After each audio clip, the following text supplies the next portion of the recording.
উপরে যার ছবিটা দেখতে পাচ্ছেন তিনি গত 3 মাস আগে মালয়েশিয়ার জোহর বড় প্রদেশে বাইসাইকেল নিয়ে দুর্ঘটনার শিকার হয়।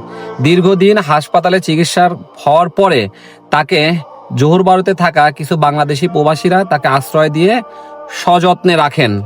আগামীকাল তিনি বাংলাদেশে চলে যাচ্ছেন। মালয়েশিয়ায় যে বাংলাদেশ দূতাবাস আছে, দূতাবাসের কর্মকর্তারা তাদের খরচ দিয়ে, মানে সরকারি খরচ দিয়ে তাকে বাংলাদেশে পাঠাচ্ছে।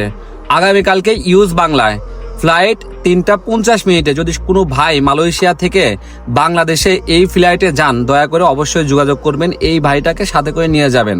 আপনাদের কাছে রিকোয়েস্ট থাকবে ভাই, যেহেতু ভাইটা অসুস্থ, হুইল চেয়ারে যাবে, দয়া করে আপনারা সাথে থাকবেন। এই ভাইটার টিকিট কনফার্ম হয়ে গেছে ইউজ বাংলায়। আগামীকালকে তার ফ্লাইট 3:50 ইউজ বাংলায়। দয়া করে ভাই, যদি কোনো সহৃদয়বান ব্যক্তি থাকেন যে আগামীকালকে একই বিমানে ইউজ বাংলাতে 3:50 যদি আপনাদের কারো ফ্লাইট থাকে ভাই, অবশ্যই যোগাযোগ করবেন।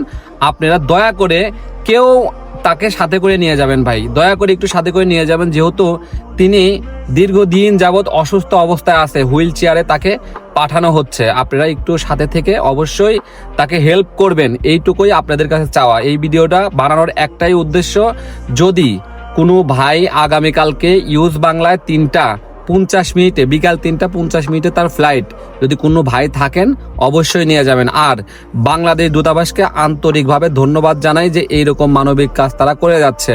আমি দূতাবাসে গিয়েছিলাম, দূতাবাসের যে পরিবর্তনটা আসছে আপনারা না গেলে বুঝতে পারবেন না। দূতাবাস থেকে তার টিকিটের সম্পূর্ণ খরচ দেওয়া হয়েছে, টিকিট কেটে দিছে তার জন্য একদম সরকারি খরচে। ভাই, আপনারা যদি কোনো সমস্যায় পড়েন সরাসরি দূতাবাসে যাবেন, তৃতীয় পক্ষর মাধ্যমে আপনারা যাবেন না, যেহেতু আগামীকালকে এই ভাইটার ফ্লাইট। ভাই, আবারও বলছি, যদি কোনো সহৃদয়বান ব্যক্তি থাকেন যে একই বিমানে আপনারা আগামীকালকে যাবেন, আগামীকালকে যে ইউজ বাংলা 3:50 ফ্লাইটটা আছে, যদি কোনো ভাই থাকেন অবশ্যই আমাদের সাথে যোগাযোগ করবেন। এই ভাইটাকে একটু সাথে করে নিয়ে যাবেন, এইটুকুই চাওয়া, আর কোনো কিছু না। ভালো থাকেন, সুস্থ থাকেন।